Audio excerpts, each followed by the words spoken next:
жакшы, Кудай буйрса. Кандай жетип алдыңыздар? Кудайга шүгүр аман-эсен келдик. Бүгүн ошо Кыргызстандын эгемендүүлүк күнү. Баардык кыргызстандыктарды, баардык мекендештерибизди куттуктайбыз. Ошо аман-эсен, ийгиликте келип алды. Буйрса ушу элди журтубуздун колдоосун, спорт сүйүүчүлөрдүн колдоосун сезип жаттык. Бой аябай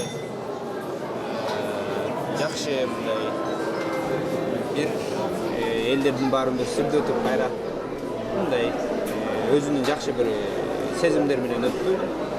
Буйрса баары жакшы ошол. Уруш боюнча бир сыйра айтып кетпейсиздерби? Кандай болду? Кандай дайындыктар болду? Дайындыктар жакшы. Дайындыктар жакшы болчу. Бардык жактан күрөштөн деле, ударный жактан деле эми ошол бой ар кандай болот, биз примерно билгенбиз кандай болорун бойдун. Ошол бой биздин оюбузча татыктуу деңгээлде. Сопернигибиз дагы жакшы Украиналы, өзүңүздөр көргөндөй жакшы чебер мушкер экен. Жакшы бой алды. Келечек пландар Алдыдагы кандай пландар? Азыр алдыдагы пландар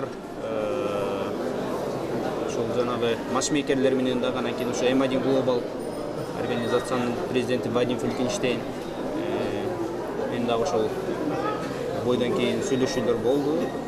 Кудай буйрса, ошол биздин ден соолугубуз жакшы болуп, подготовкага келгенден баштап кийинки бой буйрса чемпиондуктурга деп ошол өздөрү баса белгилеп айтып кайттык.